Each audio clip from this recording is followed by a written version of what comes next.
Controlled Chaos here. I have an interview with someone a lot of you know from Stars Reach. We have Leric, the moderator, the big kahuna, as I like to call him, because that shirt, that Hawaiian shirt, looks amazing. And the great thing is it is a Stars Reach Hawaiian shirt. So you'll find little hidden trinkets of Stars Reach art in it. And if you're interested in getting that shirt, description down in the description, you'll find a link to it. How are you doing today, Leric? Hello, Controlled Chaos. I'm doing very well. Thank you for having me. I'm glad to have you. I mean, we see you a lot in the fireside chats with Carneros. Mm-hmm.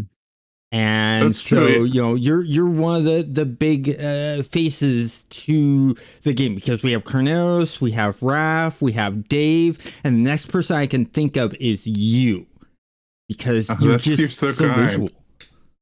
That's a beautiful list of people to be compared next to. It's a great list of people to be compared next to. So what I want to know is, how did you first get into gaming? What got you into gaming and stuff like that? At all? Well, when I was very, very small, in the year, I don't know, the early 90s, my parents had an NES and a Super NES. Mm-hmm. And even as a toddler, I started playing them. Like Final Fantasy, the original one, it helped teach me to read. Oh. So I've been gaming my entire life. Yeah. Yeah. So like Duck Hunt, Mario, all that stuff. That's really interesting, because I, being disabled, I was always put in special ed, and the school system decided, well, because of he has cerebral palsy, it's probably in the brain. That's why he has trouble reading. They didn't bother looking at my eye disorder and that causing a problem with me having trouble reading. And so they didn't bother to teach me. And I taught myself through, once, like you said, video games. It wasn't until after high school, I was, terrible reader in high school and stuff like that, trying to teach myself. But what really got me going in getting better with spelling and reading was playing EverQuest. Oh yeah, because you're always practicing. Yeah, people would message me all the time. Hey, you misspelled this word. It's actually spelled this way, because they were polite about it, not calling me an idiot and trying to actually help me out. I actually focused it on those words and would use those words as much as possible to improve my spelling and stuff like that. And when I realized it was working, I was texting with my mom, and she goes, "What's going on? Are you back in school? Your spelling's getting better." And I was like, "No, I've just been playing EverQuest and people have been correcting my spelling. I've been learning that way." And she goes, "What are you doing sitting here talking to me? Get back in that game, play some more so you can get better at your spelling." Oh, that's amazing. I guess that's a great example of just how the social function of video games, and especially online worlds, MMOs, the way they shape us. I feel like I was shaped very much by my early experiences with online games as well. Yeah, definitely. And, speaking of online games, how'd you come about hearing about Stars Reach? Well, it was earlier last year, right? And because I think we just had our yearly anniversary for the launch of the Discord and the big announcement, 2 months ago? Mm-hmm. And it was either on Raph's blog or from Raph's Twitter. I saw he was working on a game again. And, it had been my dream. I was huge with Star Wars Galaxies. I'm a huge Raph fan. I have one of his books right here. Nice. And, when I heard that, I had to check it out. And, one thing led to another. They were looking for moderators. Carneros was. And I applied, and here we are. Nice. Well, I gotta say, you've been doing a really good job as a moderator, because I spoke with Cygnus last week, and got the details of what you guys sort of do and stuff like that. And the one thing I noticed is in all the playtests, you seem to always be there. It's true. I since becoming a moderator, I've been to every single playtest for at least part of it. And so I think that means I missed the first 2 playtests. They had those before I was a moderator, but I've been there. Yeah, I always try to show up. Well, the thing is because of how polite the community is and how overall good the community is, your job while doing those playtests, I'm pretty sure you're playing more than you're actually having to moderate, which is sort of gotta be nice. Am I right or am I wrong? No, it's entirely true. We have a really good community, and we try to really like sort of actively engineer, a culture and like a social setting where people, do moderate themselves and act like adults and are polite. And I really think it's worked. And while we do have to do some moderating in the background, it's usually not bad at all. Yeah. Well, I mean, every community's gonna have those bad apples, no matter where you go. Of course, people that try to stir up, controversy and stuff like that, and that's the whole entire need for people like you, is because of those very few. And that's what I like about Stars Reach is that community where there's very few in there. And I've played other games where it's like the mass bulk is people attacking one another and stuff like that. And I don't find those communities very fun. I get off put by that. Exhausting. I like those communities where everyone's helpful to one another. And I can tell that you're one of those people that wants to encourage that, and you encourage that by doing such things. I've heard people say, "Hey, I'm wanting to do this," and who's one of the first people I see jumping on board? It's you, to go help them out with whatever they're doing or things like that, and that's very fun. And I really like that you do that. And I mean, for being a moderator, what is it about being a moderator that you enjoy the most? Well, as some people in our community know, but your viewers may not, is my background is anthropology, and I've worked as an applied anthropologist, which is something that involves a lot of like consulting work about communities and things like that. And so I kind of just apply that stuff here to being a moderator and trying to. It's really about community relations to me, and like customer support, just as much as it is about moderation, right? So I'm just always trying to build this better community and build this, because especially for an MMO, the community is everything, right? Oh yeah. And so I want Stars Reach to succeed. I want our community to succeed. So I'm always trying to do stuff that will lead to that, and so that really appeals to me. That's good. Yeah, I've always been big on good customer service. Good customer service can make or break any kind of company or product. It really can. And because we, the moderators, are often the first point of contact for people, I always try to really make them feel like they've had a really comfortable, helpful experience. Yeah, which I feel like makes a customer for life, right? It really makes people happy with what's going on.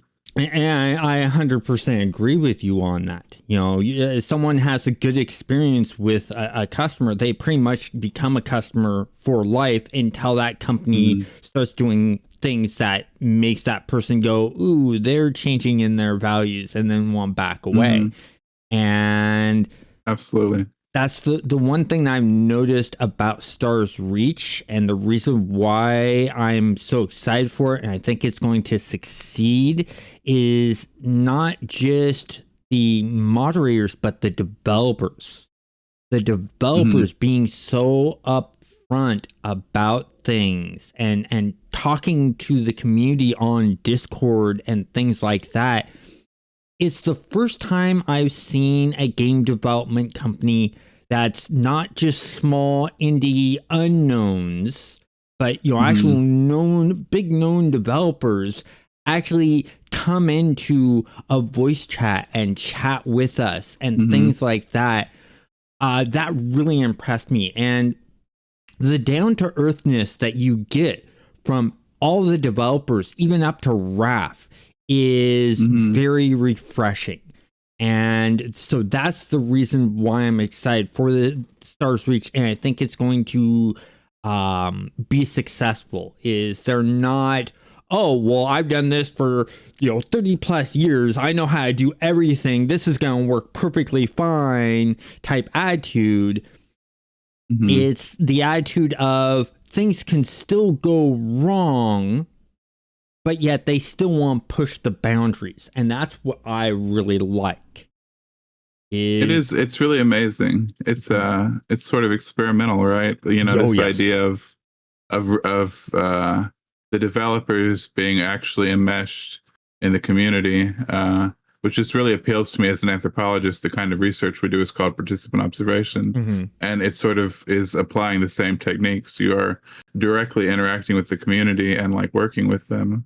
And it's just really amazing because as they make the game, they're constantly getting feedback from the community, from the testers, making everything fun, and changing course when necessary to make the best possible experience for everybody. It's really great. Yeah, it is. And I like the fact that they've, done that kind of thing.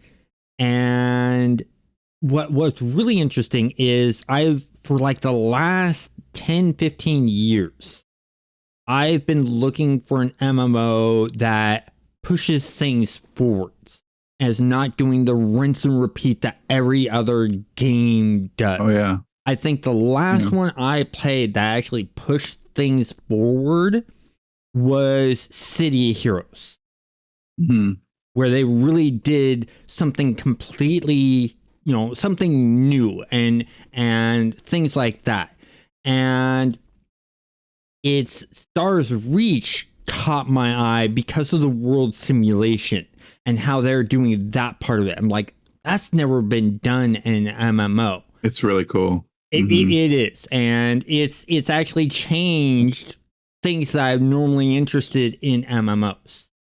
Things I've hated in other MMOs and I ignore with a passion, I am hooked into in Stars Reach because of the changing gameplay mechanics.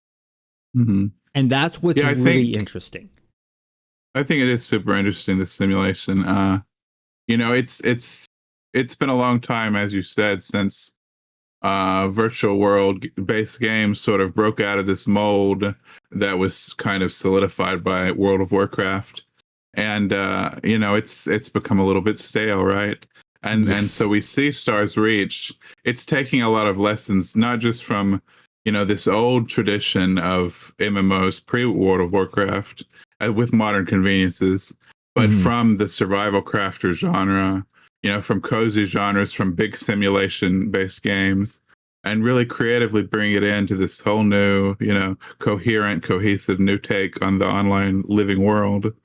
And as you said, the simulation is just so incredible. Nobody's done a simulation like this for like geochemical, ecological, whatever. It's truly exciting. It's a lot of fun, especially if you're a nerd for like physics or geology or whatever. Well, crafting. Not even a nerd for geology or physics, but like an anthropology person like you who's really geeks out on that kind of stuff. You get to see the people interact, but then you also get to see the system interacting too. That's got to feed into that too because of the way the simulation works. I mean, the AI's got its base forms for the NPCs and the mobs right now that they have, and I'm pretty sure they're going to enhance above that. But what they have right now in the social interaction of the mobs, I find very interesting. Because that whole entire emoji thing that we have, those little alien emojis telling us what the animal is thinking at that time. It's cool. Really interesting. And I like the fact that it ties into the gameplay, especially with like when you're sneaking up on them. That mechanic is really cool.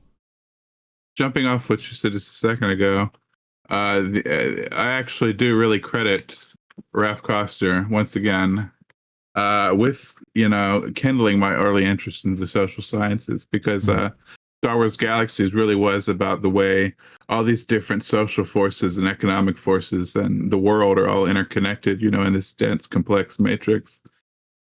And so online games, really are just so incredibly fruitful sociologically and anthropologically, economically, etc. And so it is really cool to see that. And now the animal emotion simulation, I mean, that's really awesome, right? Nobody's ever done that before, looking at what we would call zoo semiotics. And, this like giving each of these AIs, these internal states and letting them interact socially and react to things in the world. I mean, that's just really cool.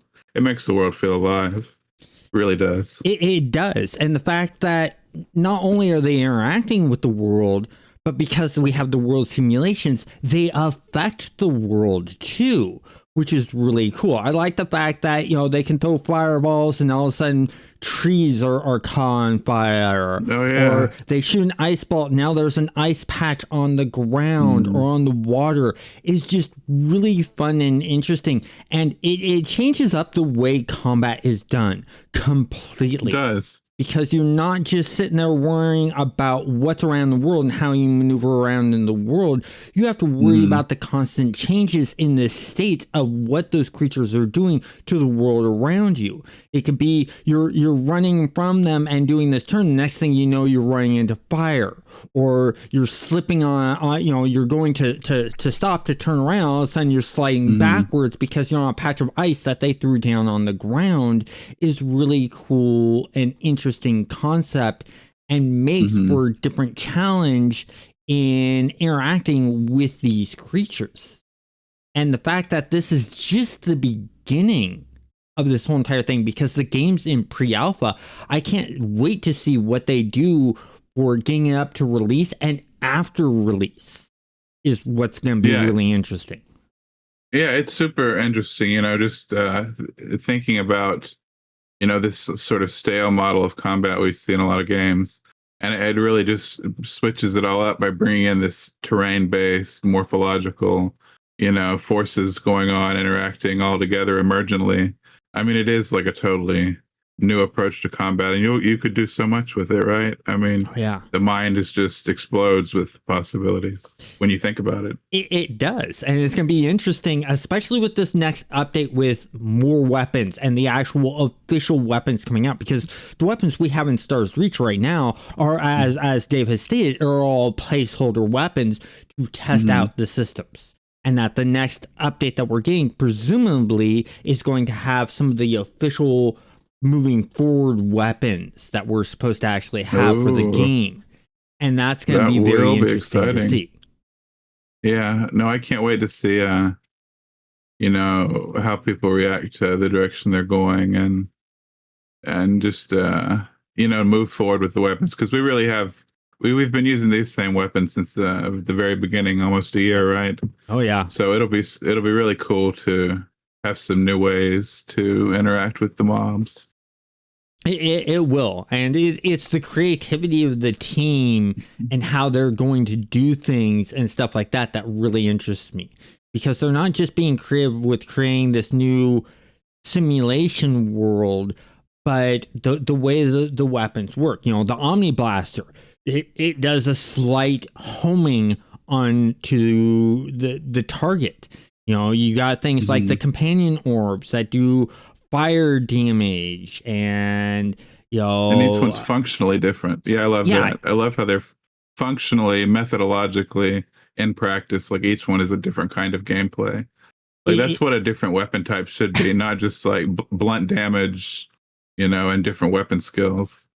Yeah, exactly. Cool.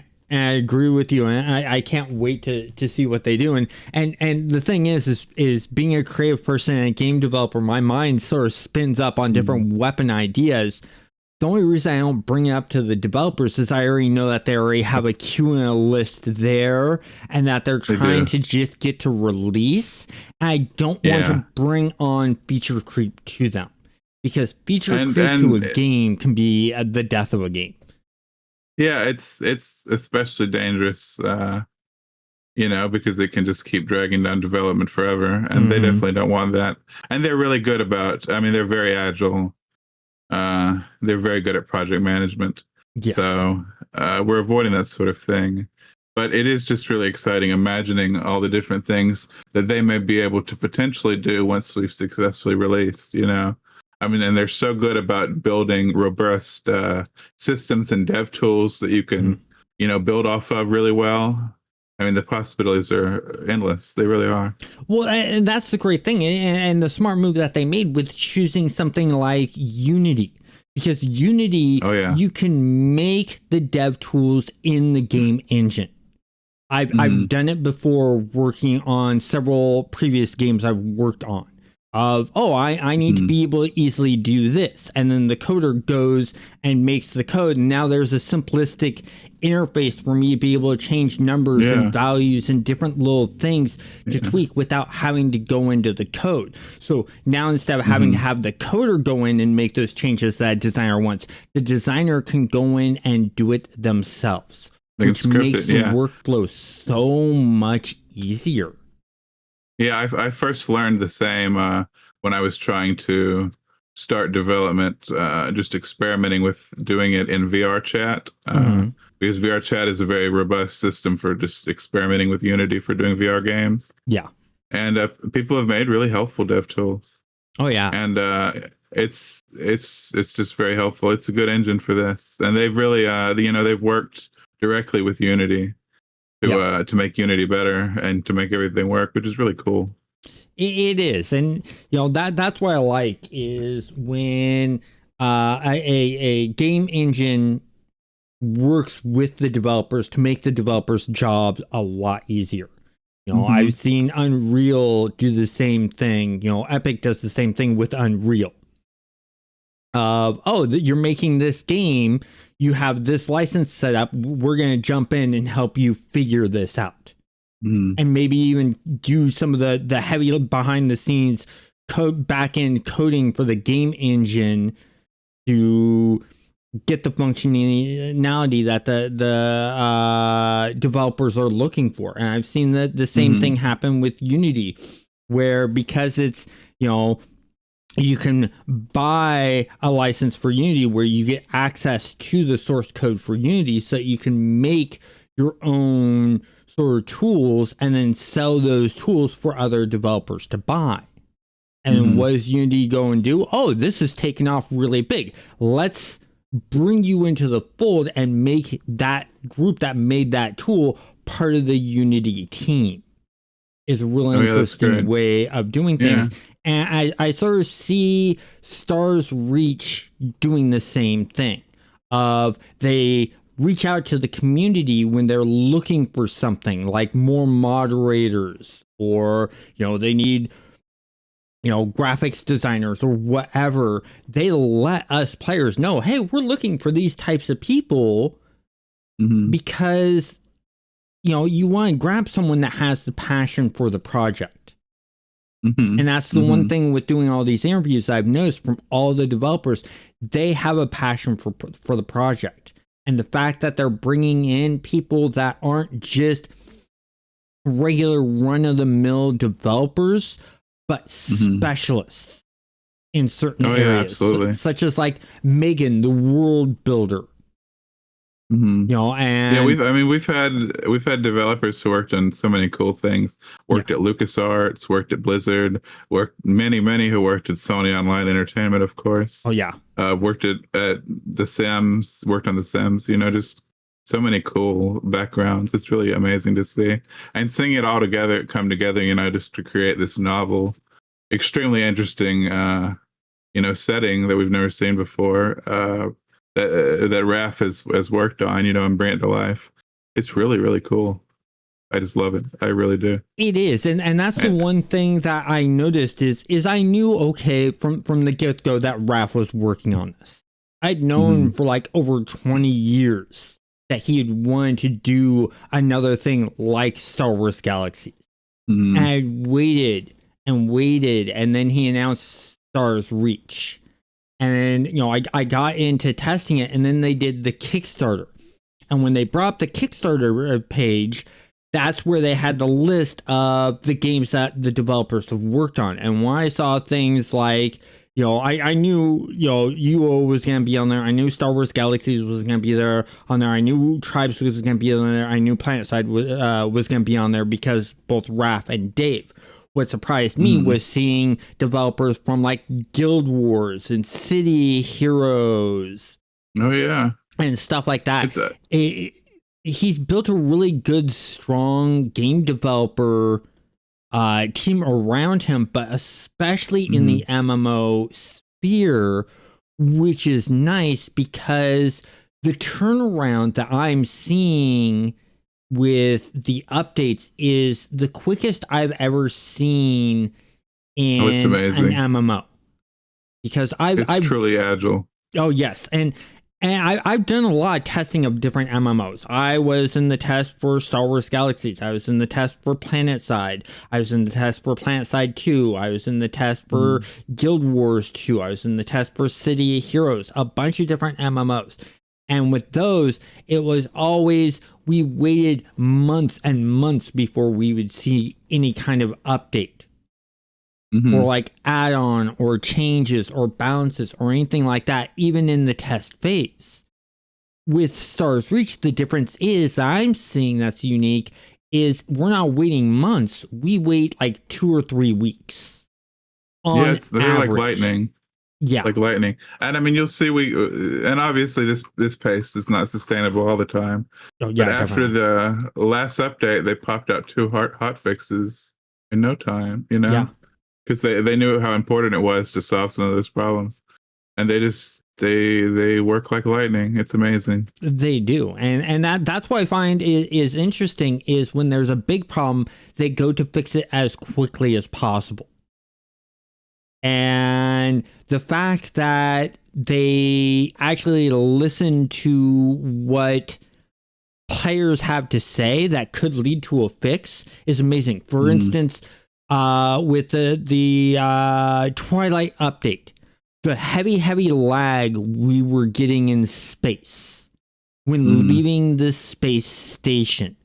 And I remember Dave Jorgensen being on Discord with us, and I think it was Dr. Drake that brought up because they were talking with Gunk of, hey, why don't you rotate the space station 180 degrees so it's not facing our big build that's causing the lag, and that will make it a lot easier.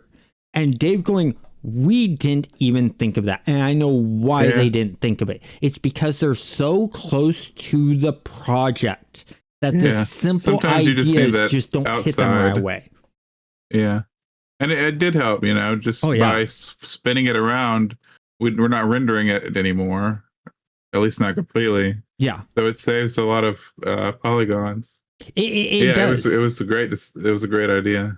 And it was the fact that, that's the one thing I like about Dave and Raph is they're willing to admit when a mistake was made, and they're willing to take advice and ideas from people who aren't even in the industry that come up with a simple solution, go, oh yeah, we can do that. And that's right. I mean, there's more confidence to the project to me.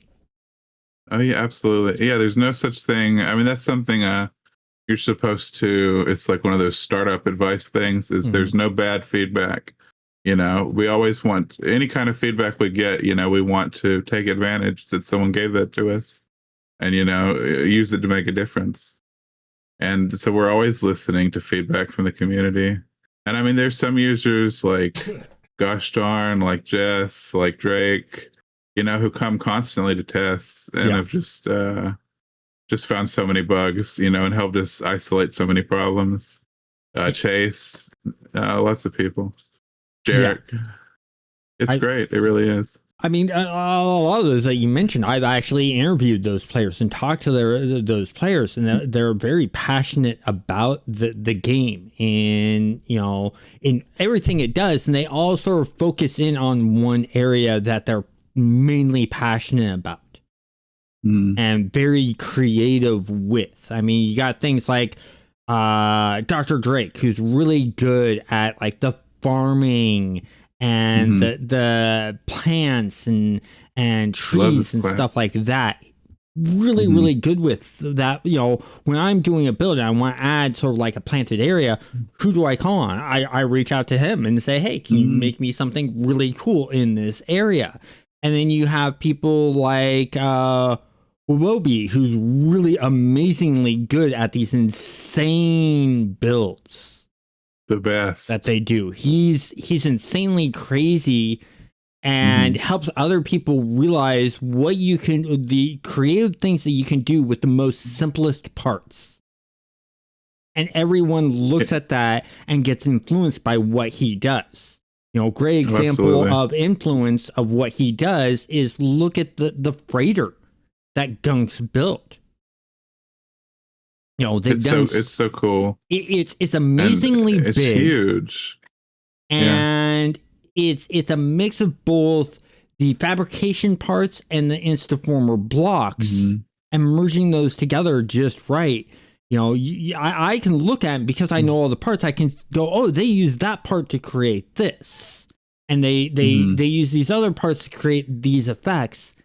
Is really interesting. And that's the one thing that I like about the game is it allows the player to show their creativeness and to actually create their own form of artwork in the game. And they're doing things that are even surprising the developers. I mean, how often do you jump in and you see something that someone's built that just makes you go, wow, how did they do that?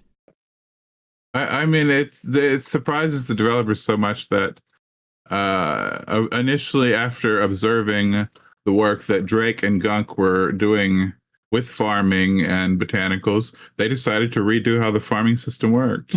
It's the same with the architectural system. After observing the way Wabubba worked and the way we all worked, trying to even get anywhere close to as good as Wabubba, that we'd do something completely new with this idea of including primitives in the building system.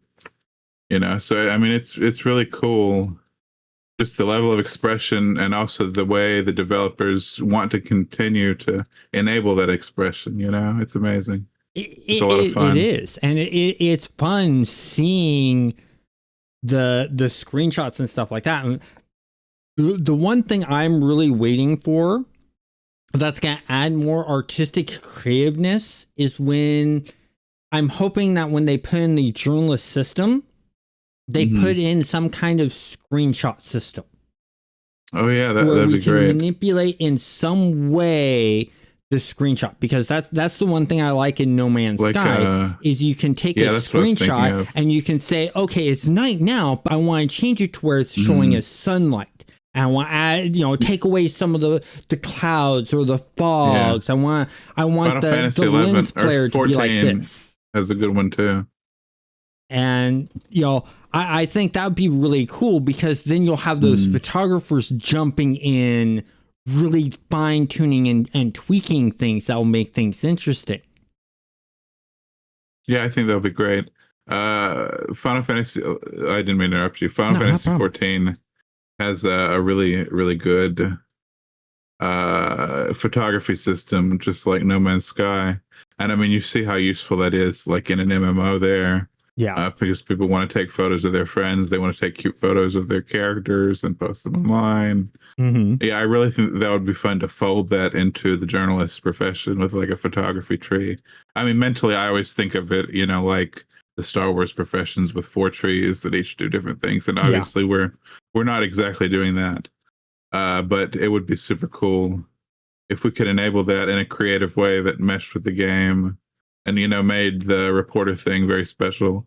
Because I would like that to be a lot of fun, you know, maybe a camera drone or something. Yeah. That'd be so much fun. Well, I think we'd have an awesome time. That's the funny thing is I remember when Raph first brought up the whole entire journalist tree. Because I was in that whole entire creator group being shown the game. And him talking about the journalist and how, you know, they would like to have like a camera drone that we can control so we can take the right pictures and stuff like that. And by being able to do that, it allows the players to then, in a way, be your marketing team by creating those interesting screenshots to share to the world. Absolutely. And it completely surprised me when he mentioned that they want to do a journalist profession, and his dreams and his hopes for it blew me away, because it's once again he's aiming for something that a game has not done before. Never been done before. Yeah. And it goes back to like enabling, the philosophy of Star Wars Galaxies, and ultimately, enabling these new social possibilities that can only be done, in this sort of virtual world setting. And it's so cool, it does feedback into marketing, right? It does. Like it's an in-game profession that has a positive marketing effect. I mean, that's really interesting. Nobody's doing that. Well, and it's interesting because, I mean, the main thing I like about it is it's enabling the content creators like me to make our jobs a lot easier, and then that we're seeing a benefit in game of doing that too. I mean, we get the Twitch interactions where chat can like put in special commands and then like make a creature pop up, or things like that. But having it to where the content you create affects what happens in game, and trying to get that to happen is an interesting idea. And that's where I'm really hoping that Twitch and YouTube will give him the team access to the API. Yeah, that would be really cool. That's just moving the game industry forward, and will make Twitch and YouTube better and stronger for it. Absolutely. That would be really amazing if they would play ball. Oh, yeah. And I hope they do. And I'm pretty sure the bigger Stars Reach gets, and the more word gets spread out about Stars Reach, the more interested they'll become. Absolutely. And I hope they jump on board before that and see the possibilities. I'm hoping they'll recognize, oh, wait, this is Raph Costner doing this. He's proven people wrong before with the whole entire thing of putting entertainers in Star Wars Galaxies, and all the other developers. Which people yearn for. People aren't going to be interested in doing that. And what was a good quarter of the player base? Entertainers. Yeah. I mean, they even put Plastic Surgeon in there with Image Designer. Yeah. I mean, that had never been done before. People loved it. Oh, yeah. I had several friends that were like hairdressers. I mean, they niched down even further and were like just hairdressers or makeup artists and stuff like that. Yeah. It didn't niche down that far, but that's what the players took it. And I think Raph actually saw that happening in Star Wars Galaxies, and that's the reason why he created the profession system and the skill tree he's aiming for in Stars Reach. Is that players want to niche down even further. And so he wants to give them that easier capability of being able to do that in Stars Reach, which I really like. Very, very granular approach. Yes. Yeah. No, we're definitely, it seems to me that we are trying to enable a lot of granularity so you can really, create the character you want to create. Within reason. Yeah, within reason. And customize it, in a lot of specific, interesting ways. It is. So since we're talking about skill trees and stuff like that in Stars Reach, what's the main thing you enjoy doing when you're playing Stars Reach? Well, right now, mostly I stand around and watch you guys do stuff. A lot. I do enjoy building a lot, and I always have. But I've not done it as much as I was a few months ago. I like mining. I like everything. Okay, but I'm really interested in a lot of the stuff that's not in yet, like the much more complicated building. Yes. The making ships, the bioengineering, and merchant. I love running a shop. I did it in Star Wars. I was a big auction house marketeer in Final Fantasy and WoW and Final Fantasy 14, all of them. So I really like the economic financial side of these games. So I'm looking forward to that stuff too. Well, see, and that's the thing that interests me about Stars Reach. In all the other MMOs, except for Star Wars Galaxies, I don't get into the crafting system. I don't get into the marketplace that much because it's not really heavily player driven. It's always that whole entire thing of, oh, go out, kill this mob to get this piece of armor and then turn around and sell it. It's not the direction that Star Wars Galaxies and Stars Reach is taking even further of build this item, customize it so it specializes in doing a certain thing better, and then turn around and sell it to the players.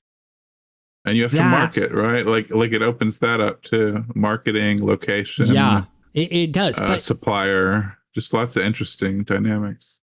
The game really emphasizes in making crafters heavily important. Name one other game besides Star Wars Galaxies where crafters are 50% of the game importance. I can't. Yeah, I mean that's what made Star Wars Galaxies such a that alone, even without the other cool stuff. It's what made it so mind blowing, and then nobody else has ever really successfully replicated it. Yeah, I mean, it took Raph coming back to do it. Yeah, I mean, he literally had to come do it himself 20 years later, right? It's wild. I think part of the problem is they saw Raph do it in Star Wars Galaxies, and they're like, we can't beat that. We're not even gonna try. Yeah. Well, yeah. When you look at other crafting systems, it always seems like there's been a movement of simplification instead of making it more rich with complexity. Like what was the Amazon one? New World. Yeah, they tried to kind of do a little bit of a Star Wars, but it's just not. It's not there. And without that richness, it's never going to be the same. You're never going to get that huge, explosive social economy. Well, I think there's two parts to Raph's thought on the crafting system that makes it so rich. First one is allowing the customization of the stats. So that, you may have two Omni Blasters there, but one Omni Blaster is going to fire faster and do less damage, where the other one is going to shoot slower and hit harder. One might have a bigger battery pack and recharge slower. Another one might have a smaller battery pack and recharge quicker. All those things, and then you can get all in between that is really interesting. The second thing, and this is the big one that really makes crafting important in his games, is it's not an afterthought. It's the main way of getting the equipment. You don't just go out and find equipment and then crafting's tacked on and all of a sudden, you're building equipment with crafting, but it's second tier to what you find in the world. Raph is all about players make the equipment, that's it. You may be able to find equipment in the game, but it's going to be nowhere as strong as what players can make. Yeah. And as far as I know, this time around, there won't really be equipment in the world. There will be things. There may be some kind of rare item you can use in crafting, besides a regular resource or something that will make, I'm thinking of stuff like the Ackley Bones in Star Wars Galaxy, stuff like that. But we want everything to be made by people, and to have their unique fingerprints on it, all over the world. That's what makes it a living world. Exactly. That in the water. That's what makes it fun. And what I like that he's doing is instead of it just being, you're just taking out mobs for XP and cash, you're taking out the mobs for the resources to hand to the crafters, and that's how you get your cash. So he's literally brought up the whole entire thing of combat people that are interested in combat. They're being part of the economy. They're being part of the marketplace.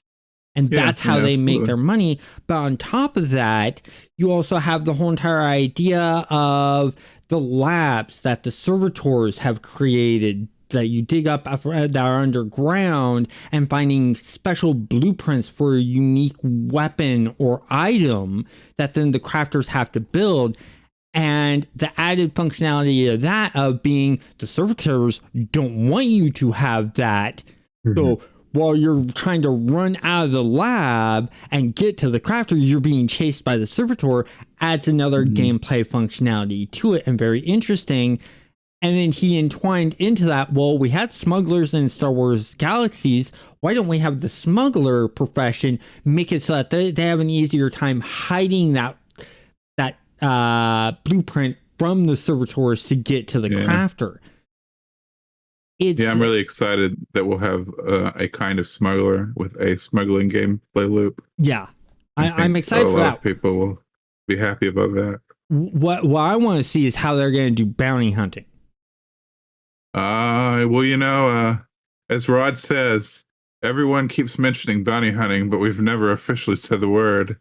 So no, but you guys, we'll see what happens. The developers have hinted around it with the optional PvP and stuff like that. And I think, we don't have like humanoid NPCs now, but stories evolve over time, and it could be over time we run into another race. And now there's an NPC race that you could go out and do bounty hunters for. Or another direction you can take it is there's a bounty to take out so many of these creatures or get this special NPC mob.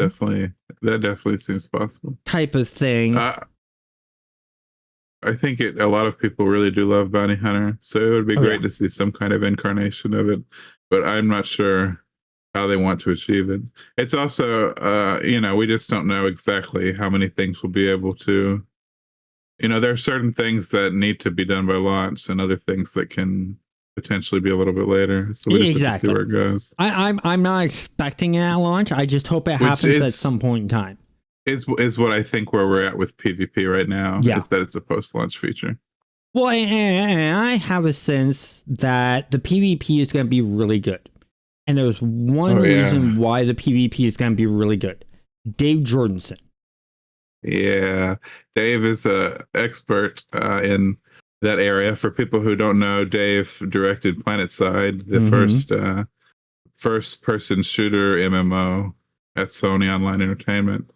And you see, he also has a lot of experience with EverQuest, of course. Yes. And you see the kind of mob designs and attack designs and stuff like that he does. It's easy to imagine playing with that against another person and just having a lot of fun, especially with the terrain, the lava, all that stuff. Oh yeah, Dave gets his fun out of creating these mobs, putting into the game, and then when the update goes live to us, he jumps into the voice chat just to hear our reactions. And when someone finds out about the mob and makes a verbal reaction, all you hear from Dave is just a chuckle or a laugh. Yeah, he's a real EverQuest dev to the end. He loves making the mobs hard. And I think it's a lot of fun. I don't want our mobs to all be easy. Oh, no. I love how, it's like literally bullet hell with some of them. Oh, yeah. And that's pretty neat. Nobody does that. It's cool. The combat in the game is so fun. It has that action feel to it and that arcadey feel to it because of how they've done things. The fact that, like you said, it feels like a partially a bullet hell game because of the different types of attacks the mobs have, of a rapid fire or a cone shot or an area effect shot or orbiting close range area of effect type of stuff. And you're having to move around in jockey position and use your grav mesh and use your grappling dodge. Along with your dodges and stuff like that, along with trying to aim at the mob and try to hit the mob and stuff like that. And then on top of that they put in these buffs that the mobs drop. Oh yeah, it's a fun dynamic, right? Yeah. It's very much a an arcade power-up callback. It is. And especially, it makes this interesting thing, where you're having to take risks to go grab the thing, and then it can save you, or you could get killed on the way. It's a real fun addition. And I've had that happen many times. There's been so many times that I die and the mob die at the same time, and just as I die and the mob dies, it drops a health buff. Yeah. I'm just like, oh, really? That's just the game taunting me now. It's just going, as a treat. Yeah. And that's part of the fun. And it is. It's also even the art style they have going now. It's not that realistic art style. It's the hand painted sort of cartoony feel. It's got that light feel to it that I really like. I've never been a big fan of the realistic art style for one reason. It dates the game. Look at a realistic art game back in 2005 and compare it to today's. Yeah. It's dated. And it's just so hard on the computer and the engine. I mean, look at the troubles games like Ark have had. Like just running that on your machine is like cooking it in the microwave. Oh yeah, because there's such an obsession with realism. And then 5 years later, it looks dated. It does, but then which is unfortunate. Look at games like World of Warcraft and City of Heroes, and the hand painted art style, and they have their iconic styles. Yeah, and do they look outdated compared to today? No, they still look really good. One of my favorite things about Final Fantasy XI, a PlayStation 2 game from the year 2002. Mm-hmm. It's still online and still looks good. Yeah. There's nothing ugly about that game. Yeah. Because they decided to stylize it, carefully with Square Enix level of perfectionism, of course, but carefully stylize it, and it looks great. Almost 30 years later, it looks great. Exactly. I mean, the only games that look really outdated with the art style is when it comes to the models. We look at original EverQuest. Before they did the model updates, where the arms were triangles and the hands were fists that were squares. That's the only difference. Once we got to where EverQuest is now and the poly count that World of Warcraft is at and City of Heroes. That's when the models really didn't matter as much. It's the detail that you put into the texture and the fine tuning of that and giving it an artistic feel. Look at like Borderlands. Borderlands is another great example that stands out in a unique art style. Very stylized. Yeah. Yes. Absolutely. And you look at Borderlands 1 and compare it to Borderlands 3 or 4, which is in the works, and they all still look the same. And you might see a little bit of increase in poly count on the models, but it's not a big difference. Yeah. So when the game comes out, when Stars Reach comes out, what are you planning on making your main profession? What do you mainly plan on doing? Honestly, I do not know anymore. I had a better idea of what I wanted to do when we started than I do now.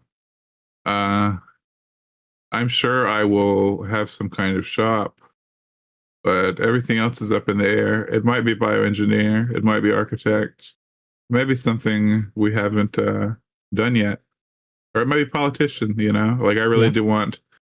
I'm very interested in having a hand in building like a capital city type situation. I think that'll be a lot of fun. Oh yeah, a place where a lot of people can gather. Yeah, and that's I'm in the same boat as you. I came into the game thinking, okay, I'm gonna be a bounty hunter and maybe a creature handler. Never ever did it hit my mind that I would be into mining and harvesting. It was I mean, the furthest mining thing from my mind, because it's phenomenal, right? I hate going out in World of Warcraft or EverQuest and just taking the pickaxe to the node. That is the most boringest thing to me. So it never hit my mind that I'd be into mining. I jump into Stars Reach. I play around with the mine just to test the mechanics, to see what bugs I can find. I'm addicted to it now. But, I can't stop. Yeah, it's fun. I mean, I'm fairly certain it is the best mining system ever conceived. I 100% agree with you, and it's just slowly getting better time after time after time. It is. I mean, the original base mechanics that they had of, okay, you actually have to dig into the earth deep down sometimes to get the resource you want. The first time I found out about that was I was doing a play test, and Dave Jordanson says, hey, I created a mine over here near the portal that's a gold mine. Go check out. The gold mine. Gold. And I'm like, oh, it's probably just on the ground like it is in No Man's Sky. And all of a sudden I see that he's actually created a actual mine shaft entrance using the fabrication building block. Terraformer. Yeah. Oh, that one. Okay. And then, I went in and I'm like, wait, I'm actually going into the ground where he's dug out. I'm having to go deep, deep, deep down to get to it and mine it. And then I'm creating more space, making it bigger. I'm like, okay, this is really cool. And then finding out that, if I hit the wrong area, I could have gravel fall on me, sand fall on me, lava fall on me. Exactly. That's what I was going to say.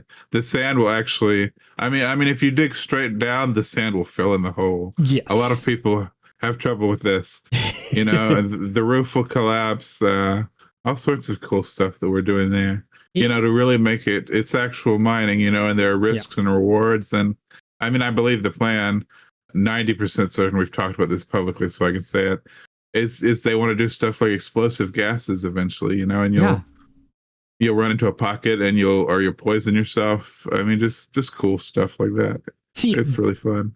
That's new information to me. You've seen me. I've been in a lot of play tests over the years, and that's the first time I've heard about the pocket of gas or poison. Oh, yeah. I've heard about hitting a cave where there's mobs. No, you'll hear. I think Dave has talked about it at some point, or Rod, during the tests. And that's what's great about the test too is they'll share stuff that they're working about or stuff that's on the docket on the plans, and you won't get that anywhere else. Well, it's also like that'd be so much fun, right? Oh yeah, accidentally blowing yourself up. Yeah. Yeah. It just means I have to redo my Dangers of Mining video all over again when they add all that stuff in. Because I already got the one about burying yourself. Second edition. Yep. And that's what made it fun for me, is that whole entire thing. And then the fact that they've added onto it over time with the Hesian update. They added onto it. When they added in with this Twilight update, getting the actual long range scanning of, instead of having to run around blind trying to find the exact spot, it now puts out a cone to show you what direction to start heading in. And they even took it farther than I thought. I was estimating the cone thing, but they actually give you an angle of is it below you or is it above you? They angled that arc. That was really helpful. Pure genius. And then when it's really far down, you ain't gonna get to it today.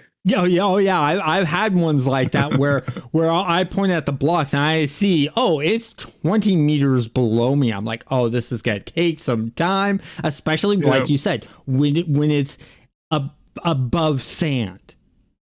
Sand is the worst. You're sitting there going, okay, I'm now going to take even longer, because also in this update they broke up what the terraformer can do. They took out the chrono phasing from the terraformer, and you have to unlock and build a chrono phaser now.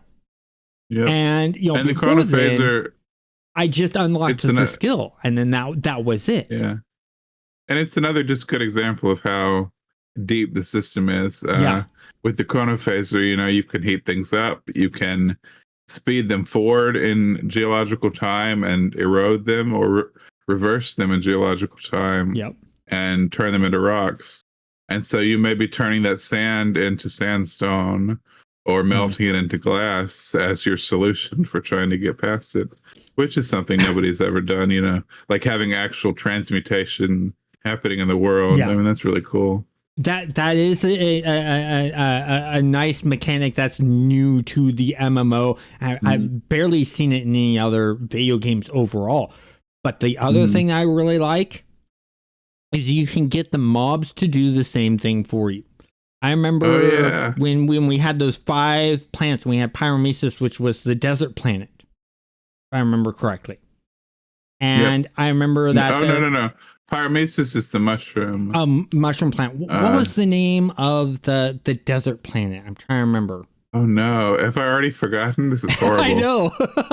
But there was the desert planet, and I remember that there were a bunch of ball hugs on this big dune.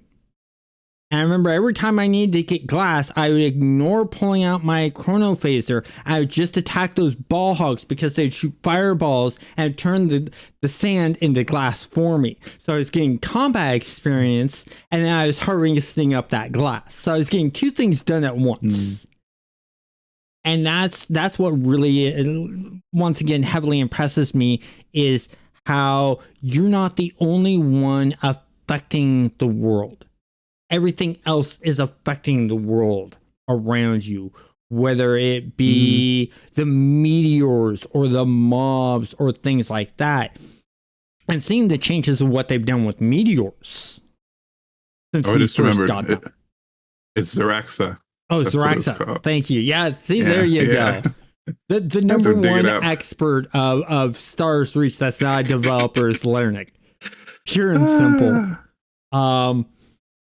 But I find that just really interesting, that there's so much that can affect the world, and the way they've done things with, especially like meteors, because my original thought was, okay, we're going to mine these planets dry and then move on. They're just going to be Swiss cheese. But with meteors landing and adding in new material to the planets, and with especially the changes to the tailings, now actually putting in leftovers and that slowly turning into dirt and stuff like that, my worry is no longer about we're going to have switched these planets. It's just we have to manage things right, and those planets can literally last forever because a meteorite will land and add new resources or more of the same resources. We have the ice meteorites that they had that would put water on there, and I know that they've taken them out now, but I have a feeling that they're going to solve the problem that was causing with the overflooding and make it so that they can be brought back to add more water to these worlds. I think the meteors are really cool. If you'll excuse the turn of phrase, they're a source of controlled chaos. Yes. They let you inject this new change, inject resources that may not even go on the planet at all, with, random stats that could cause like people to come into the planet, or it could damage something that's unprotected. It's just a source of change and new material, not just physically, but action wise for each planet. And that's a pretty cool mechanic, an interesting new take on the idea of weather, right? It is, and it's the fact that I've seen so many videos of players getting into the game for the first time and seeing the giant, not the small little meteor showers, but the big one giant asteroid slam into the world, and people react to how it's actually affecting the world, and then finding out that there's resources to gather from that meteor. And just the, oh my God, moment that they had from the first time seeing that is so cool. I remember Raph and Dave and the other developers saying that that's one of their favorite things to see, is people reacting to the unique gameplay mechanics like that. It's a really big rock. I mean, it really is impressive to watch it. You're like, wow. It is, but you gotta be careful. I hope it doesn't hit me. You don't want to stare at it, especially when it's coming straight at you. My roommate, when he first got into the game, that's what he did, and it landed right on him and took him out. Oh, that's so funny. I would have loved to get a first-person video of that. Yeah, he unfortunately, it might have been on one of his streams that he did of his first time playing it, but that reaction and just hearing him laugh when the meteor took him out. And I remember because I was there on voice with watching it and chatting with him, so that he would do the I'm calling a friend for help, because originally he wanted to do just a blind playthrough with no real help unless he really got stuck. And if he got really stuck, he'd go, I'm doing a call a friend. And then I would jump in and sort of nudge him the right way. And just his response to seeing that and the way it manipulates the world and stuff like that. And it's getting better over time. It's really adding in. And I can't wait to see what they do next. And I like the fact that Raph chose a sci-fi setting instead of a fantasy setting. And the being that I like that he chose sci-fi is you can step out of those bounds of realism a bit. You can add things like anti-gravity. Ironically. And materials that have never been heard of before. And you can do like what Star Trek does and Star Wars does and just come up for a reason. Yeah, I love that kind of like material-based world building in my own sci-fi work, which is not published, but maybe someday. That's something that I always take from Star Trek is like you begin with a material with unique like physical and energetic properties, and then you can build off that, you know, the emergence of technology and phenomena and stuff like that. And it leads to a lot of world building opportunities and gameplay in the lithological, you know, scenario. It's great. It really does add to it, and it's going to be interesting. Now, I want to go back to sort of the professions and the skill systems. What's one skill tree or profession that hasn't been announced or that you don't know about that you'd like to see put into the game? Oh, man. I think I actually have a few. I'm just having to dig them up. Oh, yeah. I would love to see, I mean, obviously, I would love to see some kind of like xenoanthropologist thing. I don't know how you would overlap it with the bioengineer stuff, you know, or the xenolinguist stuff, you know, or whatever. But I think that would be an interesting class I'd like to see. I'd also love to see a cyberneticist. I'm a real fan of like classic, because cybernetics is not just, you know, people imagine it's just Cyberpunk 2077 or the Borg or whatever, or Shadowrun. And that's a big part of it. But like a classic, the science of cybernetics, which was developed in the 1950s and the 40s, I guess, is also just about like the way technical systems work and operate, you know, and the way they link together and different stuff. I don't know. I just think it would be an opportunity to do interesting crafting, maybe buffing. I don't know. Maybe even an interesting weapon, you know, a cybernetic-based weapon. It could be fun. Or, you know, how, like, one that I think would be interesting is, okay, you'll have bioengineering for creatures. What about bioengineering for players? Yeah, like a genetics thing. And I mean, you could also do that with the cybernetics, with implants. But yeah, it would be fun to do it with a genetics class, a geneticist. The cybernetics would be more of your metals and stuff like that, and your polymers and circuitry and stuff like that. The bioengineering onto humans is more of, let's take the aspect of this animal, like, let's take the Carvax and their tail. Or like, let's say you want to add a scorpion tail onto your character, but your character's human. That kind of setup. That would be really cool. It's already somewhat in the game with the whole entire storyline that we have of we're humans being brought to this world, but we have these different races of like the Sasquatch or the Sasquatchy and the demon-looking race and the cat-looking race. They're still humans, but they're genetically manipulated. What if players had that capability to genetic manipulate, but like one part of the body? No, that would be really fun. I'm sort of reminded, I think late in Star Wars, you could like install, jumping back to cybernetics for a second, you could install like an Anakin Skywalker arm or whatever. Yeah. And you could do the same with the genetics. You could like install like a fish texture for your skin or something like that, like an iridescent texture. And it might give you stats or something. I mean, that would be a lot of fun, I think. Yeah, well, very like, cool. You know, instead of just doing skin, maybe just one specific area like gills. Put in gills, and then the character can breathe underwater. Choice.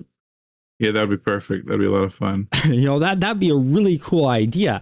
And that's part of the reason why I like being a game designer, is just coming up with the ideas. Yeah. And then once I come up with the idea, I like to then go in and sort of build that mechanic in the game and see how it works. Is it fun? Can I make it fun if it's not? And go that direction. That's the funnest part for me.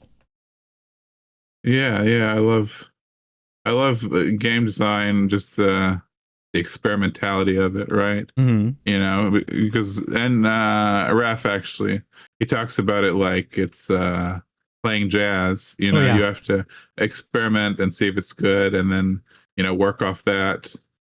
And, you know, if it's not good, you move on.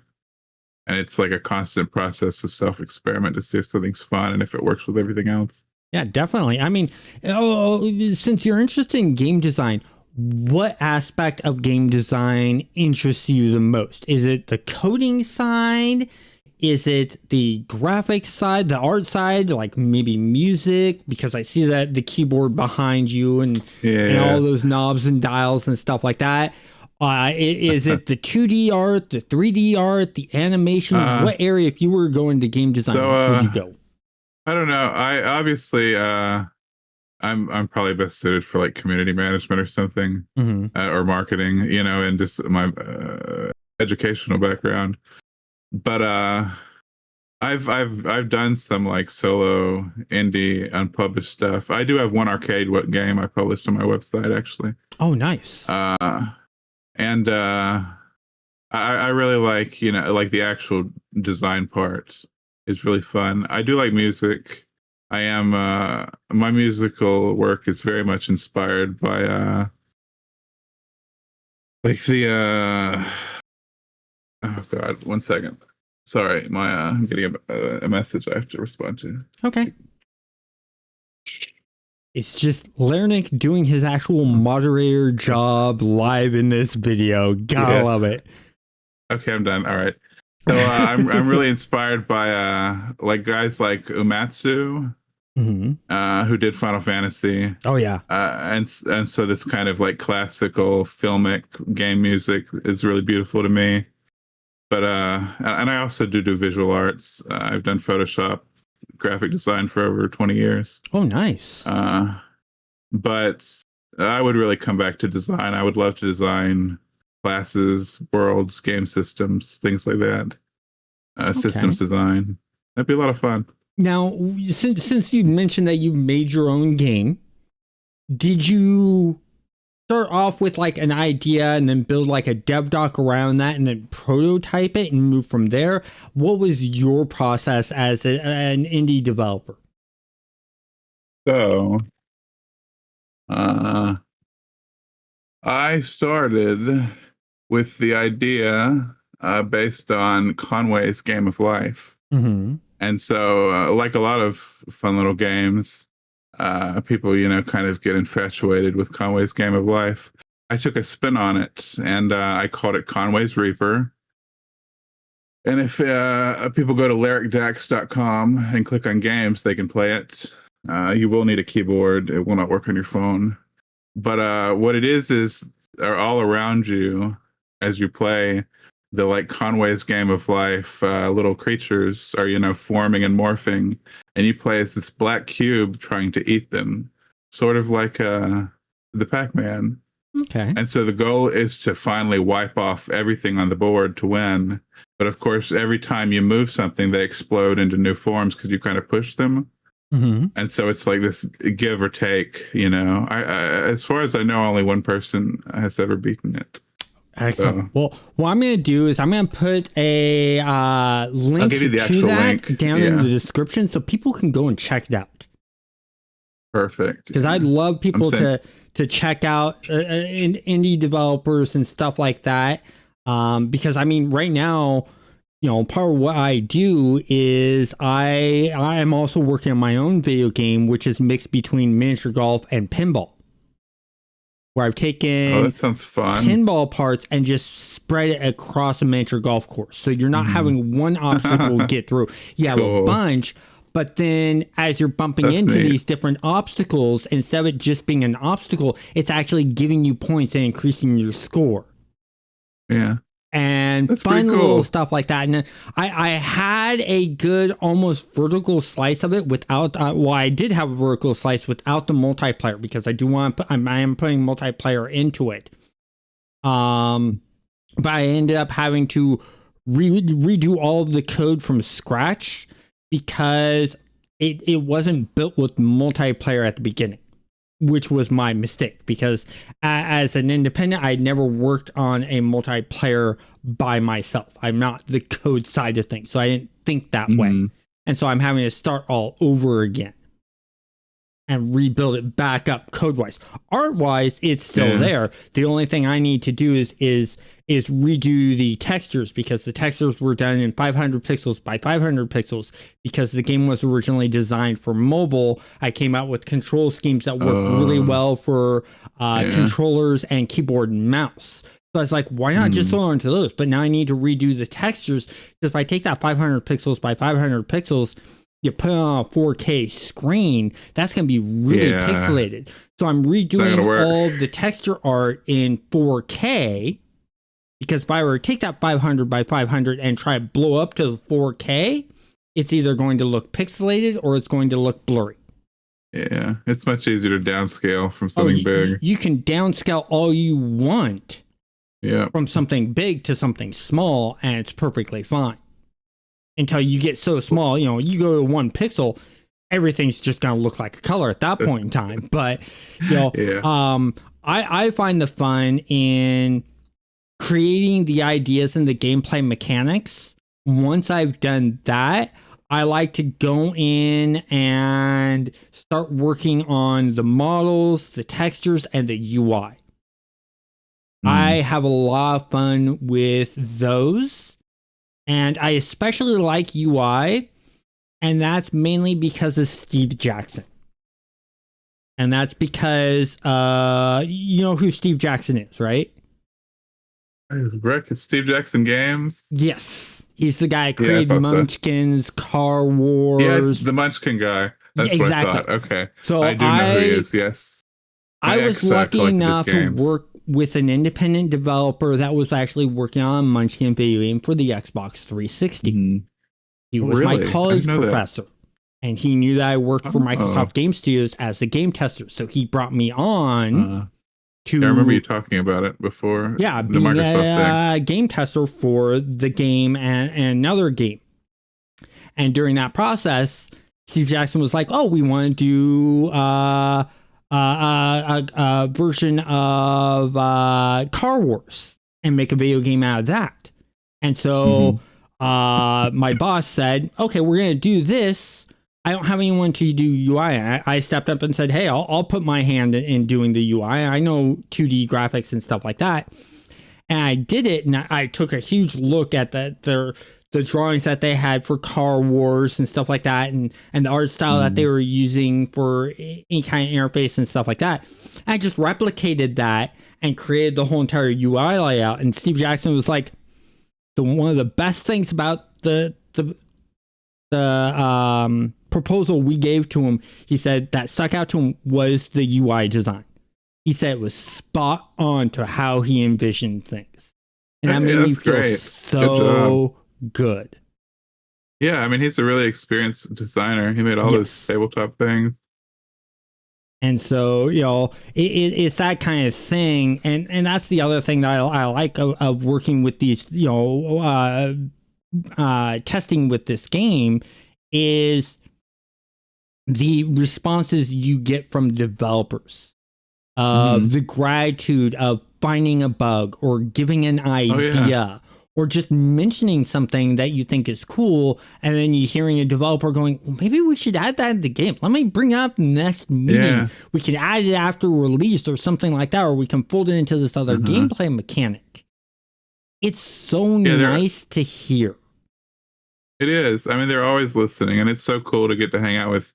Like, I mean, Rod worked so many jobs at SOE, but I seem to recall he was one of the original EverQuest GMs, before all the other stuff he did.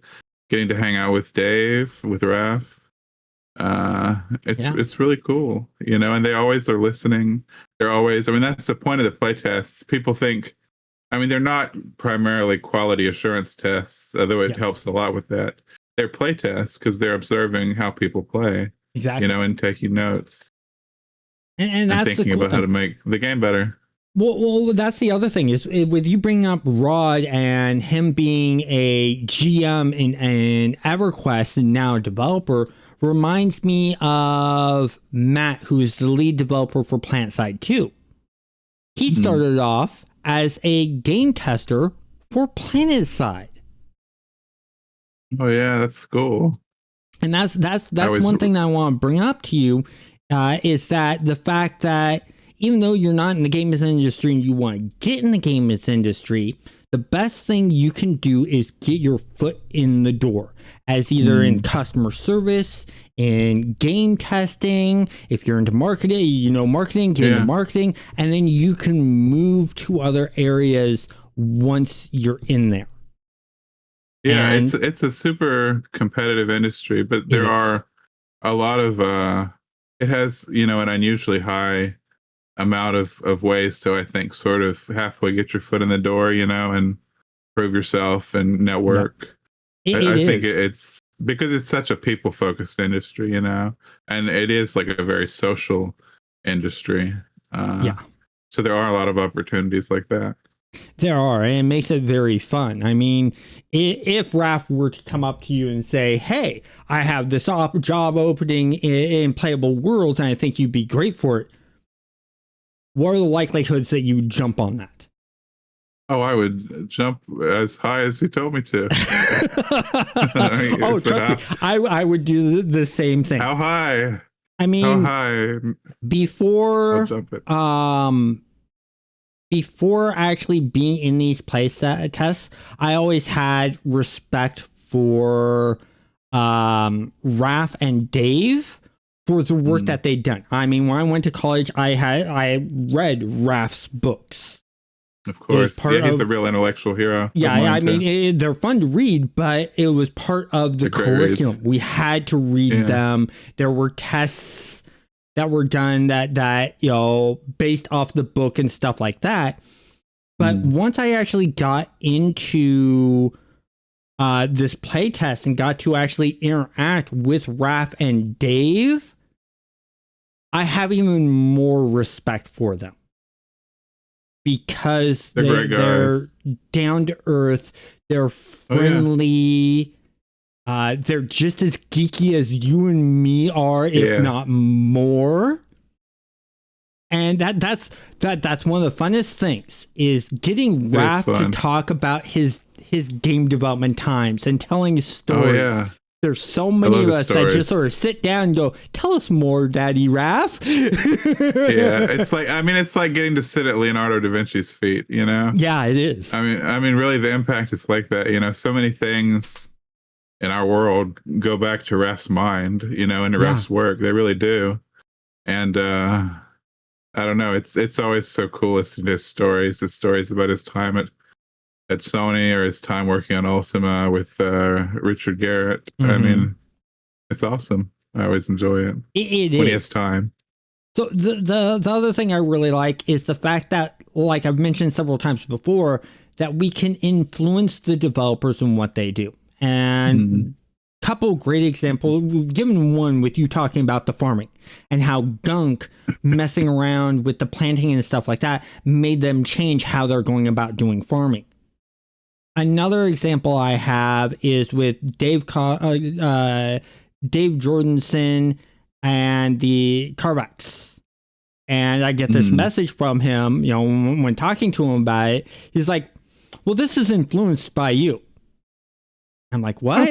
And he's like, yeah, just look at how when you attack one, they split. You attack it again, it splits again. If you don't focus on one, you have uncontrolled chaos. So you have to control the chaos. I'm just like, what? Really? It's like, yeah. Like, I never felt so much pride in myself. Yeah. What a fine tribute. That's wonderful. You know, I mean, that's when you get someone that you look up to, say that you influence them and them doing something, makes you feel really good. So if you're interested in the game, I highly recommend that you sign up for the tests. You try to get into the test, you play, you be on the Discord, you talk about what you like, you talk about your ideas.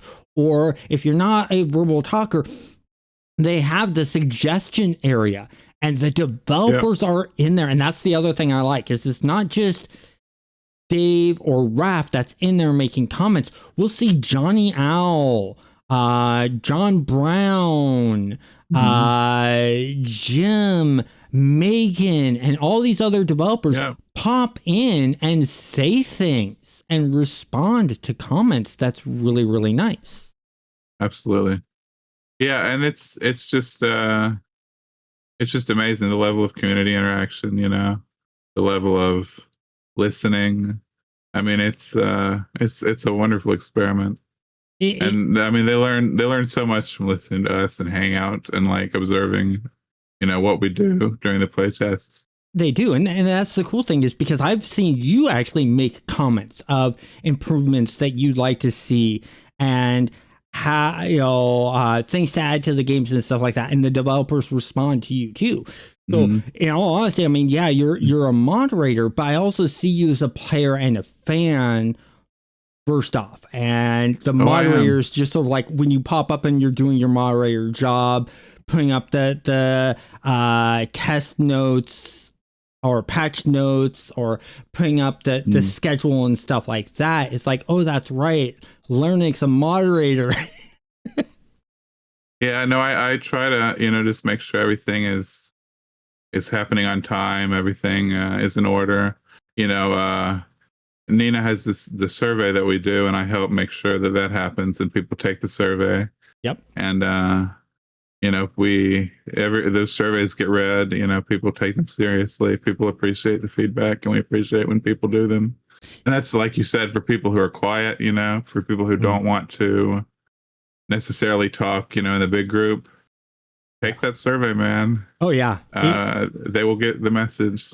Yeah, and it can be very helpful to the development team. Lets them know if they're going on the right track, what areas to maybe work on next. That's most important to the player base, things like that. And that's the other thing I like, is at the end of every test, you're saying, remember, take the survey, just as a friendly reminder, and you do it in a very friendly way. It's not like, hey, go take the survey now. You're just like, just reminder, I put up the survey, it's live. We'd appreciate it if you would. Yeah, no, I try not to be demanding. I just want to make sure everyone remembers. Yep. And so you do a great job of it. I mean, your customer service skills are really good. And, you know, I know because the first 15 years of my work career is in customer service. You know, first starting off in restaurants and then working at call centers and then doing tech support. So it evolved over time, but it really helps out with having that good friendly demeanor and stuff like that. And the other thing I gotta thank you for is making Cygnus's job easier, because when I was talking to him, he's like, I was really busy, and then Leric came on board, and my workload got cut on half, and it's all because of Leric. He mentioned how much of a workhorse you are, and how eager you are so kind of to take things on and take ownership of stuff. I'm a builder, like I've had my own startup. I like to build things. I like to make, go from 0 to 1, as they say. I'm a go-getter. So like, I'm always ready to take on a new task, a new challenge. And because I believe in this, originally I believed in it because it was Raph, and he's like a hero of mine. But now I believe in it because everyone here has kind of become a hero of mine. It's unique what we're doing here. It's an experiment. And I think it's really special, so I'm happy to jump on things whenever I can. It is. And I'm pretty sure the other thing that made you even more passionate about it is seeing the progress that's making. I've gotten so many responses in my videos of, oh, this is just a scam. I'm like, if it was a scam, would you see me doing update videos every 2-3 weeks? If it was a scam, it would be like a year or two before you see an update or any mention of the game. This game is moving very quickly in a nice pace. You're getting questions answered. I got to interview a lot of developers. If it was a scam, they wouldn't be letting a small channel like mine do these interviews. I wouldn't get a chance to talk to Raph. I wouldn't get a chance to talk to Carneros or Maggie or anything like that. Yeah, they're super transparent. Yes. And because they want people to be involved, and for people to see and investors to see, that this is real, it's going to be huge, that it's doing something really unique. And that there is a real product market fit, with a lot of people, it just appeals to a really wide variety of people. And I think we prove that every day, right? People keep showing up for tests. They love it. Yep. And I love it. I like the fact that it's at a good pace, showing that you're getting close. You guys are getting closer to 24/7 because it was originally, okay, we're doing these 3-4 hour tests. We're now seeing 40-hour tests, 90-hour tests. Yeah, we're getting close to half the week now. And ramping up. Right. And once again, showing that respect and perspective of when, like this last week's list of tests, there's that little statement of, hey, these playtest times may change based on how the server's reacting. It's that setting the expectation. And that's something that Raph has been excellent at doing. He states, this is the dream that I'm aiming for, but it may not happen. We may have to go this level. A good example is spaceships. He said he wants us to be able to build modular spaceships. So like we have, example is Starfield and the modular spaceship parts there. That. I think that's the direction he wants it to go. But he set the expectation of saying that's probably not going to happen until after launch. If it happens, what we will have is pre-built ships. Yes, we definitely one thing. He said that are planning that for launch. Yeah. And it's just a matter of success and money, being able to do more with all these systems. Exactly, and making sure that the systems will work with one another. Yeah, and I think there are some like networking challenges I think that they have to explore. Yeah, definitely. And of course we need bigger zones for space with ships anyway, which we want to do, but there's still technical challenges to be addressed. Well, and then of course there's the asset, we have to get assets taken care of. Yes, exactly. So it's one thing at a time. And plus, also the bigger play areas on planets. Because we're playing 1/4 the size that they actually want to try to get to. And what I like is the fact of They're not Actually, going, okay, let's increase the size first. They're like, how much can we fit into this small area first? Yeah. And then expand the size. And there's times that I like that what they're doing is they're overpopulating stuff, either with creatures or flora and fauna. They overpopulate it to where it's almost impossible to walk through, because they're testing the bounds of what the simulation can handle. Because, and this is the other smart thing they're doing, they know they're working with new tech that's never been done for an MMO before. So they got the basis of it working, and then now they're experimenting it and pushing their bounds. And I mean, that's what was also great about, Drake and Waboba and Gunk. This huge ship they've done is that it's shown some of the vulnerabilities in the relationship between how much stuff we can stuff on the screen and lag.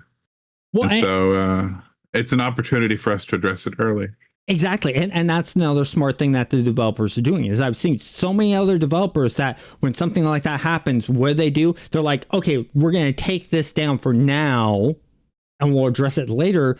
These developers are like, no, we're going to keep that up and address it while it's up, so that they can see if what they're doing is actually making an impact and improving things.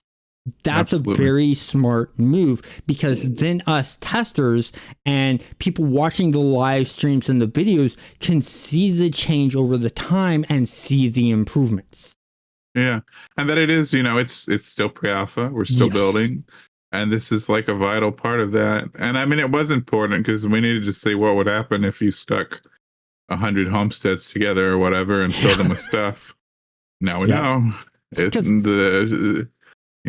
She can't take it. We're going to have to improve the warp core and the Enterprise, so to speak. Exactly. And I mean, we had the test with, I remember when homesteads first became available, and we made that Beanstalk City. That seems like a lifetime ago. It does. The first city. It actually held up pretty well. The only major problem we had was when Raph accidentally flooded the city. That was fun, wasn't it? That was fun. And that's the other thing I gotta give Raph, is he can laugh at himself. Oh yeah, I love when Raph has time to actually play with us. Oh yeah, it's always entertaining when he plays with us, and when he jumps in.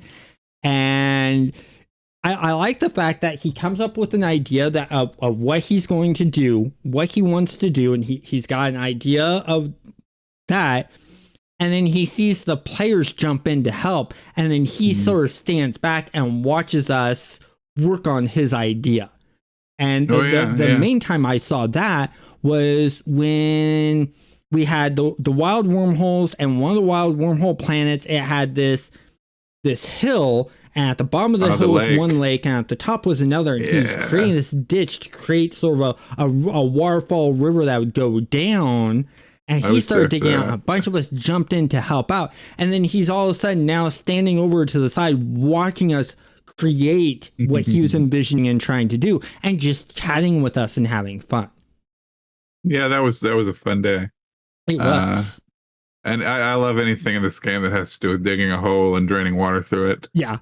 I was often the culprit in draining the jungle lake, It looks good on stream for one thing, so I'd always go and drain it so people could see it.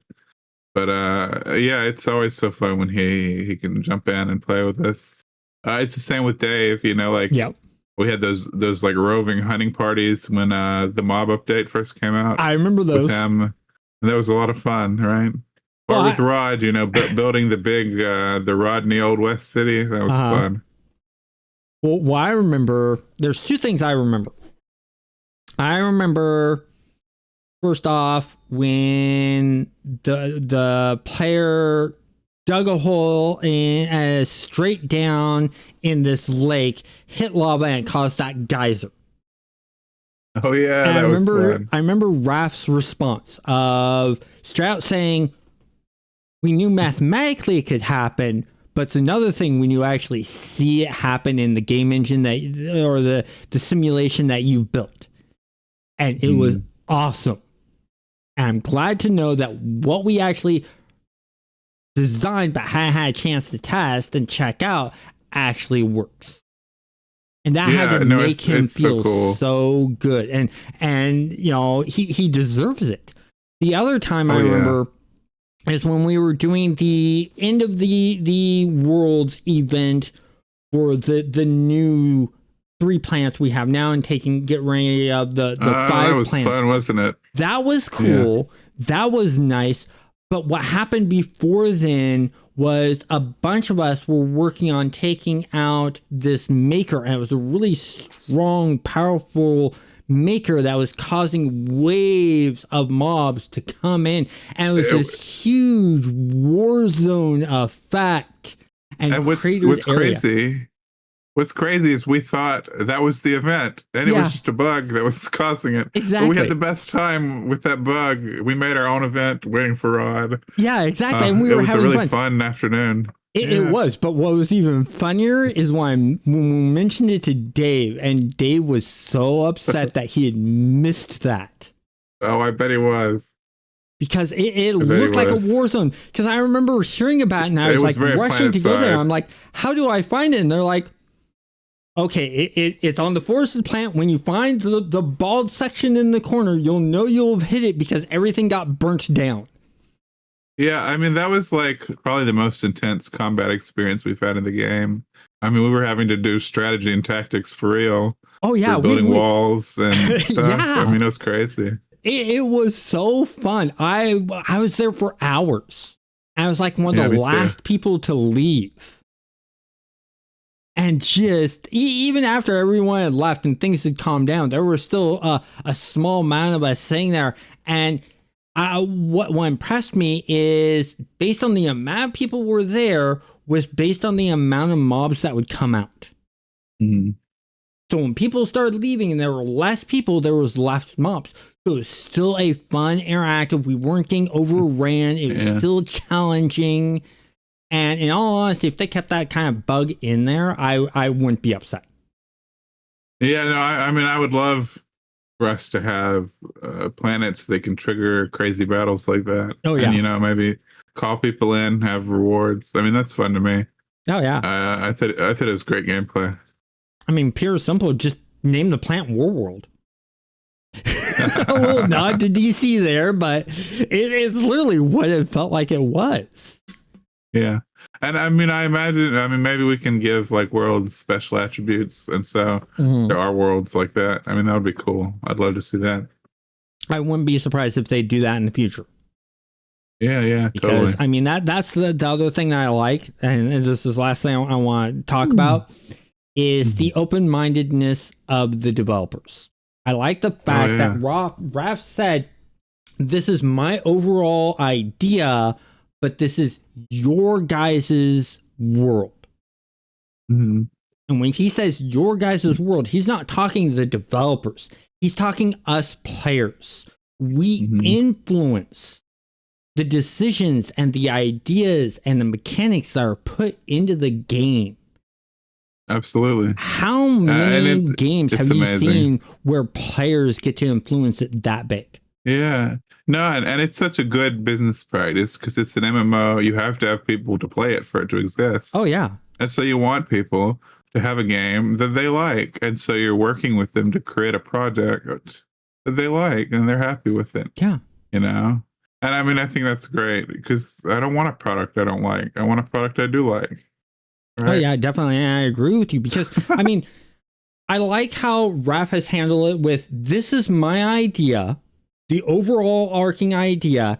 Then he hands it down to Dave to mold a bit more and, you know, give it a bit more shape. Then Dave hands it down to Rodney, who shapes it some more and then chooses who of the development team is going to work on it next and assigns them what their job is to do because, well, that's what a producer does. Is their main job is to go, okay, this developer needs to go work on this. This developer needs to go work on this and schedule managing everything the out. projects. Yeah. And, you know, he's doing they're all doing a really good job. I'm impressed. Like you said, it's a well-oiled machine in how they're flowing. And they do such a great job. Yeah, I mean, it's just really impressive work ethic, you know. It is. They're great. They really are. And I think it's predominantly due to how Raph is managing everything, because he's not micromanaging. Yeah, it reminds me, not to be too big of a nerd, but it's like Captain Picard. You know, you pick the best people. You know you can trust them, and then you can delegate effectively because you believe, you can believe in who you have. You've got a great person and a great team. Yeah, I 100% agree. And he's just showing what happens when you pick the right people, you give them a job to do, and then you just let them go do it. Because I remember when we were getting ready for doing the Kickstarter, and Rodney said, I'd love to create a box to have to give extra resources and things to immediately start building and doing stuff. And when the Kickstarter happened, boom, it was there. And those boxes were great, right? Because they let people like Waboba and me build a bunch of weird stuff so that people who were checking it out because of Kickstarter were like, whoa, what's that? You know, and so they can see just what the game is capable of. Yeah, I mean, you're not going to see a Waboba creation in World of Warcraft, you know? Yeah. Like, it's unique for here. Exactly. I 100% agree. And that's the other thing that Raph was smart about, was how he went about doing the Kickstarter. That was never the plan to do a Kickstarter. The only reason he did the Kickstarter was because of how the investment industry for gaming was going. And that was sort of trending downhill. So trying to get investors was really, really hard. He didn't use Kickstarter to get money, but to show the interest in the product he's making to get those investors. And I like the social proof. Exactly. I like the fact that some of those people that kickstarted it actually turned into investors, and that nabbed other investors. The other thing I like that he's doing is he's not just dead cutting it off. He's continuing to let it open, to let those people who are late or just recognizing the game to come in and back it through the Kickstarter still, or through the website. And absolutely. The other thing that he did smartly, especially with the Kickstarter, was it wasn't the normal gaming Kickstarter of, here's my idea, invest in it. It was, here's what I've been working on. You can play this part of the game now to see if you're interested in it, and then back it. I think that's what made the Kickstarter such a success. And it was a great strategy. And we also have to thank our vice president, who at the time was director of business operations, Nina Fujioka.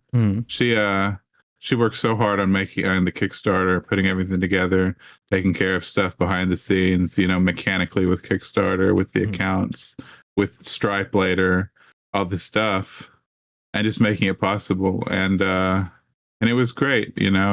Our Kickstarter went off fabulously. We did really, really well, and it did. It provided the social proof, you know, we needed to show the market that this was a very serious project, you know, that was really unique and is going to be successful. Yeah, Nina, I bet you anything, Nina was a very, very busy person during that whole entire Kickstarter. Oh yeah, I mean, she's probably got busy, very little she was very sleep, busy.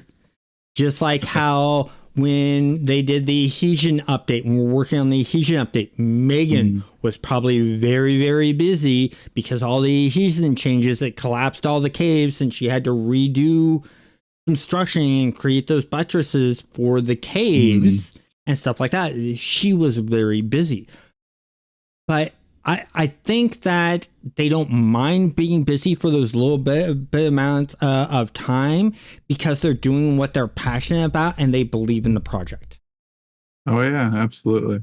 Everyone is so passionate, and it's so great to see. Oh yeah. But I guess it helps to have such a great project, right? It does. It's easy to be passionate about Stars Reach. Yeah, especially considering they're able to not just take their game development passion, but their other passion that they have. and merge it together. So they're getting two passions in once, such as like I mentioned with Megan and the world building, or the world simulations. He's into physics and stuff like that, and getting to work on that. He's got a background in astrophysics and machine learning. Exactly. Sean is an incredible thinker and engineer, and so it's really cool seeing just the amazing stuff he's putting out to make the world simulation work. He's done a really good job. But Leric, I want to thank you for your time in this. We've got really long and talked about a bunch of stuff. We'll need to continue the conversation at another time and probably do another interview later on down the road. Yeah, it'd be my pleasure. Once again, there are several links down in the description you guys need to check out. A link for the Kickstarter, a link for the Stars Reach website, a link to Leric's website where you can check out his indie game and other things he may have done and have fun with. And I hope to see you guys in the game, and have a great day. Thanks so much for having me, Chaos. To the viewers, thanks for spending time with us. See you next time.